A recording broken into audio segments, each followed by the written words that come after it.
What's up, guys? I just wanted to make a quick video talking about Wuthering Waves because about 3-4 hours ago, the Wuthering Waves developer team released a message giving us a preview breakdown of the optimizations that they will be adding to version 1.1. So I just wanted to go over this with you guys here. I'm going to do just like what I did with the last one, where I'm just going to basically read the entire thing to you guys. That way you don't have to do it yourselves. So here we go. Dear Rover, to give you a sneak peek into what we have in store for you in future updates, we'll share the latest adjustments we're making to the game via developer messages before each new version's launch. We'll also use these messages to address common issues with the current version and share details on related optimizations and adjustments.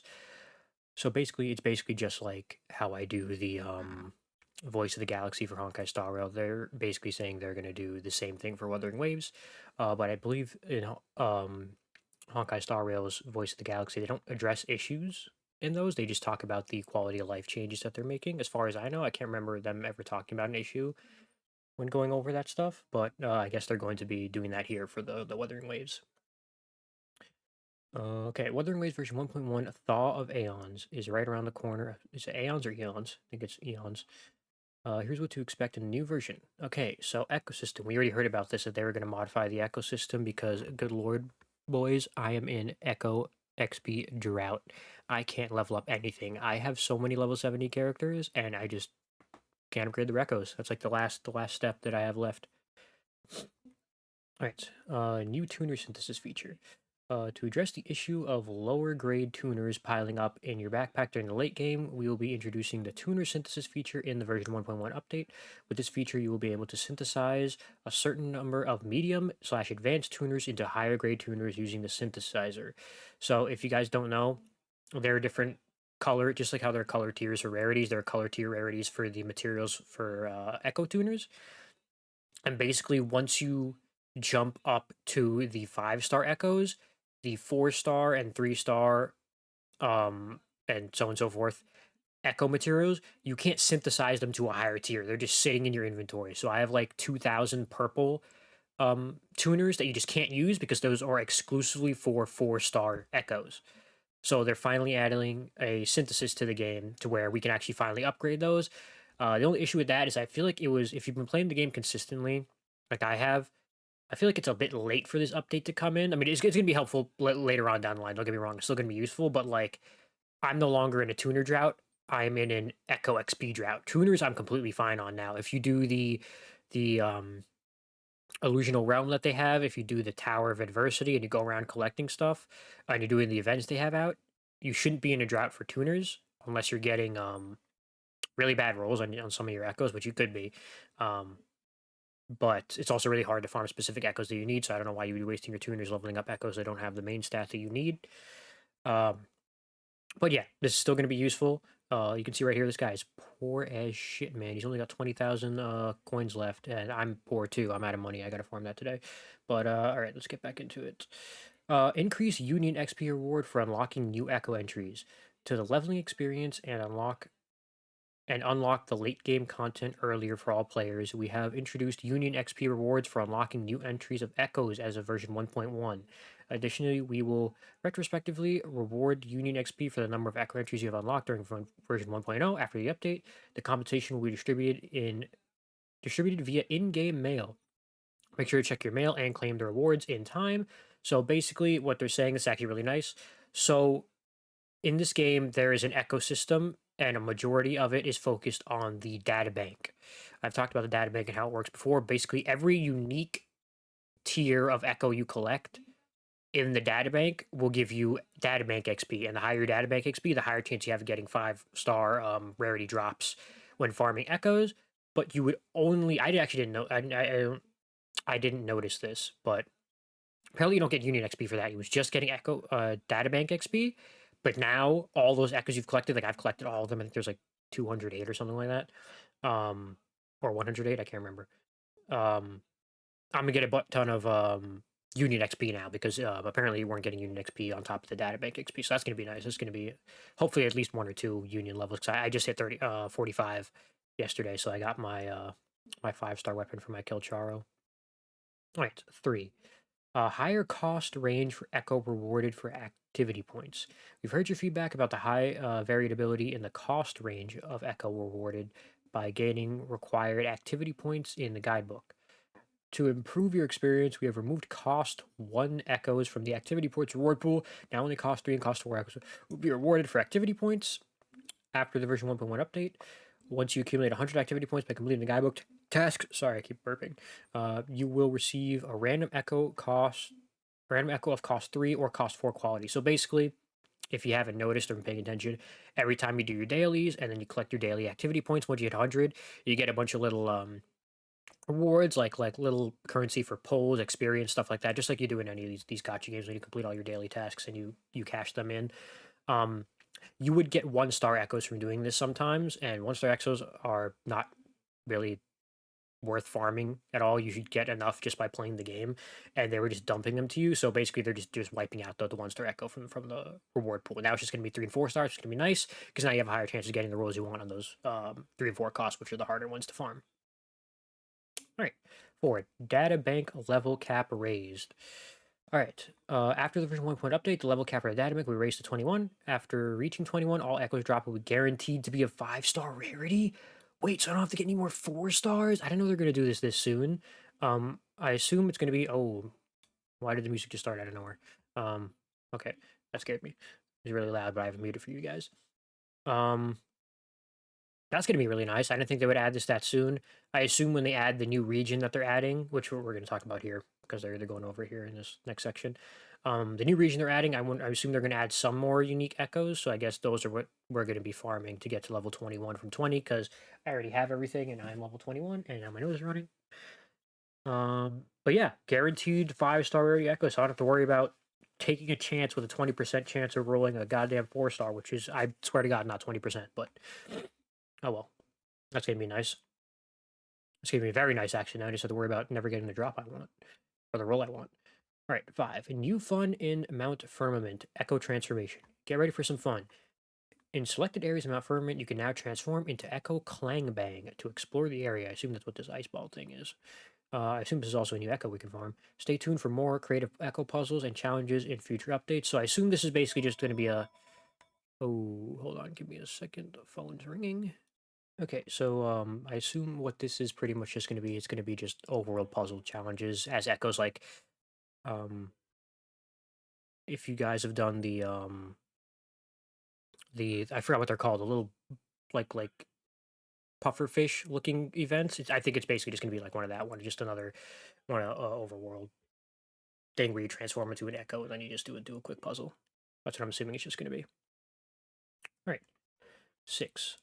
Other optimizations. 1. Remove tacit field reward collection animation. You may now collect the reward directly. So if you didn't know, if you haven't farmed any tacit fields yet, I have. There every single time you clear a tacit field challenge, it plays a cutscene, which I think is completely worthless because it basically just shows a quick little animation. But tacit fields are something you want to just farm really, really fast. So I'm glad they removed this because now I don't have to sit through a cutscene every time I do one of these. All right, 2. Lowered shell credit cost for Echo Living. Thank God. It's too late for me, unfortunately. I am poor. I'm going to have to farm more money. But, all right. 3. Simplified the Cruise Wing Challenge. We have slowed down the flying speed of the Cruise Wing to extend the time limit and make the challenge more manageable. I don't think this was necessary. I don't think I saw anybody complaining about how difficult these challenges are. I thought they were perfectly fine. You could even speed up the cruise wing in these challenges to make it go even faster, which I had to do most of the time so I could hit the timer. I thought that was the point of the challenge, but I guess it was too hard for some people. I didn't have any issue with that. If you guys did, let me know. All right, events and other rewards. Right. 1. New Depths of Elusive Realm content, Dreams Ablaze in Darkness with raised event rewards. In version 1.1, we will be introducing a new Depths of Elusive Realm event called Dreams Ablaze in Darkness, along with new mechanics such as tokens, symphony rank, and different mimetic tuning availability for you to create your own powerful build. Furthermore, the total event rewards will be increased to 1,000 asteroids. Ooh, that's a good amount of pulls. um, at least for an event that they just have permanently in the game. I wonder if it's going to add a new tier of difficulty, or it's just going to be alongside the current one that we have, or however they decide to do it. I assume it's going to get rid of the one we currently have because it does have a timer on the event page, and then maybe it'll get replaced with this and it'll be completely different. Who knows? All right. 2. New area exploration event, Mount Firmament area events. To help everyone better experience the new Mount Firmament area, we've prepared 2 exclusive area events for you. The Area Exploration event, Tales from Mount Firmament, and the Photo Collection event, Traces of Mount Firmament. Complete these events will earn you up to 800 Astrite, premium resonance potions, premium sealed tubes, and more. All right, so there's just quick events to help with exploration. They basically did this in 1.0 as well. For some of the, I think it was just for some of the areas. I don't think it was for all of them. I could be wrong. Basically, it's going to be like we got green quests, which were called exploration quests. I assume that's just what these are going to be. They're just going to be for the. I assume Mount Firmament's going to be split into 2 regions because there's 2 events. That's what I'm assuming they're doing. I'm not 100% sure on that. Or maybe it could just be an actual event in the event page that you just have to do to have an easier time exploring, maybe. All right, 3. Increased convene item version exchange limit in the item exchange oscillating coral store. As of version 1.1, you may redeem up to 7 of each of the following convene items: Radiant Tides, Forging Tides, and Illustrious Tides in each installment of the store. So basically, if you've done polls in this game, which I assume you have at this point, unlike in Hoyoverse games where after you grab the ones you get from just doing normal pulls and you're not spending like the more unique ones you get from getting a duplicate of a character or a duplicate of a weapon, you would get pulls um for the tides, for the 2 different tides or the 3 different tides in this case. That would be permanent. You can get as many as you want as long as you had that premium currency from getting duplicates. But for the ones that you just get from pulling normally that weren't duplicates, you would get a limited selection of resources. Like there would be 5 pulls only, and then it would be done after that. And usually you would have to wait for it to refresh every month. Didn't that wasn't an option in this one. They would just completely everything would disappear from the shop once you got the whole collection of it. But I assume that's what they're basically going to be doing here, and it's going to be up to 7 now. I believe it's normally 5, so that's going to be nice. 2 extra pulls for each one of these. I wonder if it's going to stay permanent as in it refreshes every month like it does for most gotcha games, or if they're just going to keep doing it every patch they do. Who knows? Because this is each installment of the store, so who knows if they're going to do that every month or every patch as they have done for this so far during the game. 4. Preview of other special events. Beside the optimization and tweaks mentioned above, version 1.1 is also bringing a bunch of other cool events your way. The 7-day login event, Gifts of Celestial Light, featured, I assume which is going to be our 10 free polls that we get, like Honkai Star Rail does. The featured commission event, a Lolo campaign. The featured combat event, Tactical Simulacra.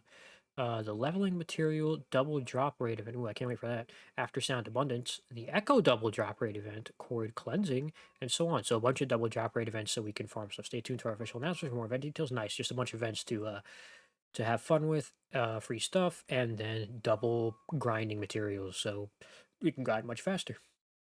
All right. Map exploration system. All right. So it looks like they're going to talk about the map changes. They did mention that they were going to do this too already, but I guess they have it all figured out here. Okay. A new Mount Firmament layered map. Due to the complexity of version 1.1's new map, Mount Firmament, we've added the layered map feature area to help you better explore it. You can switch between different layers on the map for more detailed exploration guidance. Due to the volume of work involved in creating layered maps for all areas, the layered maps for other areas in Jinjo will be released in future updates. So, for layered maps, I'm going to be completely honest. I don't like layered maps in games. I like for example, I'll give you an example, Elden Ring's map. Elden Ring's map isn't layered, but you can see the cuts and the divots in the details of the map. Much like you can see here, um, I feel like you should only have layered maps for. I'm assuming Mount Firmament is going to be a pretty small, I guess, a pretty small area, and it's going to be stacked on top of each other. In that case, it's okay when they do layered maps like this, and when they do it for like dungeons and stuff like that. If it's like that, then I have no issue with it. But for like overworld maps, I don't like layered maps. I feel like it's more confusing to navigate than not. Um, just like my example would be the Star Wars, like Star Wars Jedi Survivor and stuff like that. I play both those games. the first one and the second one, and I did not like. It was cool at first, but it got very, very confusing to navigate the hologram maps and stuff like that. But if they just keep it to these small dungeon-based areas, then that'll be fine. I just don't want them to do it for the overworld because I feel like it actually does get more confusing for me personally. I could just be maybe something's wrong with me. Who knows? All right. 2. New area quest progress. After the version 1.1 update, you will be able to track your progress on exploration quests for the current area via map exploration progress. So this is basically when you open up your map, you can push a little button down here. I don't know what it is on the mouse and keyboard. I actually forgot what it was in controller 2 anyway, so it doesn't matter. Um, Basically, it would show you your collection progress on your sonnets, caskets, your chests, um, the viewpoints, blob flies, all that stuff. Basically, in that menu, they're adding quests that you haven't done in that area yet, which is going to be nice because that lets you know that you're missing some world quests that you could go out and do for extra rewards, which I don't believe in Genshin they have this. You just have to kind of assume there's a quest there or look it up and figure it out. There's no way to actually to see if you're missing a quest from anywhere. So this is going to be nice because this will make exploration a lot easier if I could just know, oh, I missed a world quest here. Let me go do that real quick. That's going to be very nice. I actually have not seen that yet in the gacha game, from the ones I've played at least. So that's going to be really nice. All right. 3. Expanded detection range for loot mapper. To make it easier for players to track and find undiscovered supply chests nearby on the map, we will expand the detection range of loot mapper after the version 1.1 update. You can use and deploy the loot mapper through the utility wheel search to search for nearby supply chests. So I wonder if it's going to still keep us with the 3 loot mappers and just make the area big for all 3 of them. That would be really nice. I did already 100% all the regions, so I'll have to try this out in the new region. I don't know how big it is, but yeah, it's going to be nice for people who are having trouble finding those last few chests. The only thing that sucks with the loot mapper is that if a chest in a region is hidden by like it's behind a breakable rock or something like that, it's not actually going to pop up with the loot mapper until you actually break the rock. So just keep that in mind. So the loot mapper won't help you get everything.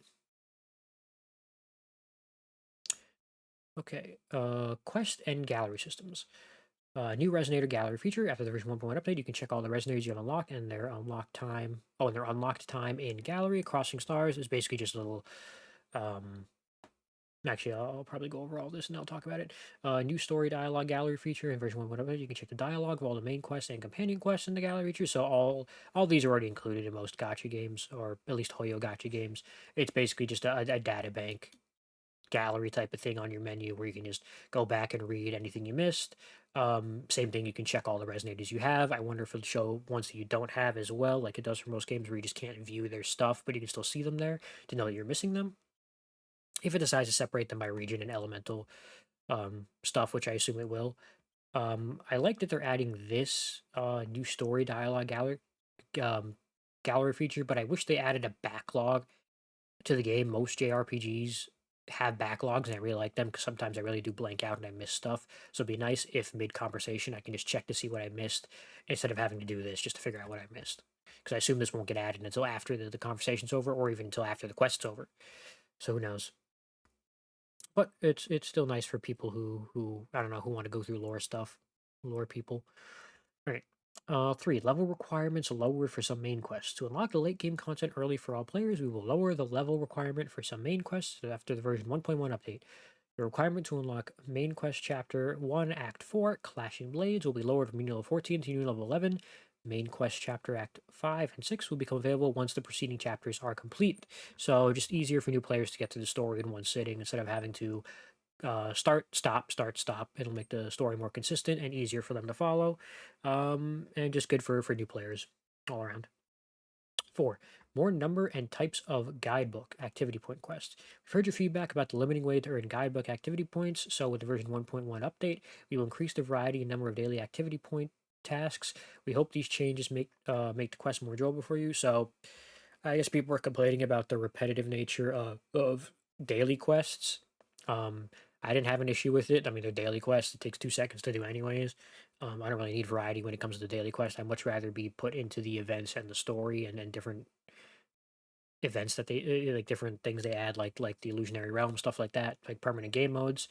Instead of worrying about that, but hey, who knows? Maybe people just want other stuff to do. Other experience optimizations. All right. New combat style tags. With the version 1.1 update, we're introducing combat style tags to categorize the combat mechanics of different resonators. We hope this will help you understand each resonator's core combat style. So basically, it seems like what they're doing is, if you've noticed when you are going into a dungeon or the tower or anything like that, um, you'll notice these symbols at the top right up here, letting you know what each character in your team specializes in. This is just going to be a filter so you can know what each character specializes in, because sometimes in some of these events, there are specific things that are buffed, like maybe burst damage is buffed, maybe resonance skills buffed, maybe um, like your echoes are buffed or something like that, or maybe specific elements buffed. This way you'll be able to navigate easier so you can set up better teams to take on these challenges. All right, we're almost done here. Two, new chat system style. To make the chat system easier to use during gameplay, the chat box will be displayed at a half screen height after the version 1.1 update. I don't use the chat system in any of these games, so if you use them, maybe that's nice for you guys, but I don't bother. I've opened it up by accident. I can see what they're saying by they're going to make it smaller, because usually it takes up like half the screen and then it darkens to like the rest of it. Um, Maybe they're just going to make it not take up as much of the screen. Three, controller mode interaction optimizations. Added new camera adjustment settings for the controller mode. You can now invert the horizontal and vertical camera controls under settings controls. Two, change the controller mode shortcut key. Open chat is now open map. Oh, so now I can use my select button to open the map. That's going to be nice because I play with controller. So I will take that. This way I don't have to accidentally open up the chat like I just told you guys I've been doing. That's going to be nice. And I also, it's annoying because I have to open up the menu and then navigate over to the map on the second page to open the map in this game. This is going to be really nice. And it's the same button that is for Elden Ring, so I don't have to get confused now because I switch between this game and Elden Ring, and it's screwing me up because I'm getting ready for the DLC. Yeah. Enabled key remapping for certain buttons on Sony PlayStation controllers, making it consistent with the remapping options available for Xbox controllers. All right, just quality of life. If you have any feedback or suggestions regarding the content and experiences of Wuthering Waves, you can submit them through the in-game surveys or our feedback portal. We are committed to continuously improving the game to provide you with the best experience possible, and your voice is invaluable in the process. For more previews of version 1.1 and detailed update announcements, please join our official community and follow our social media accounts. We truly appreciate your continued attention and support. Nice. So yeah, just a bunch of quality of life updates talking about the new stuff they're adding. I can't wait for this new ecosystem to be in place, especially not getting these 1 stars from this and guaranteeing that I get a 5 star every time. It's going to make farming so much easier and not have to worry about, oh, I had to farm this boss. Oh, well, there's a purple, 20% chance, but I get 50 of them in a row. It's cool. But yeah. Yeah, that's pretty much it. I will probably be making videos about all these version previews as they come out, just like I do for Honkai Star Rail Voice of the Galaxy, just to make it easier for you guys to follow along and know what changes are coming to the games. But yeah, let me know what changes you guys are excited for. Are you happy with the changes? Do you disagree with any of the takes I had? For example, about the layered maps, anything like that? Just leave them in the comment below. If you liked the video, subscribe. And yeah, that's going to be it for me, guys. Have a great day.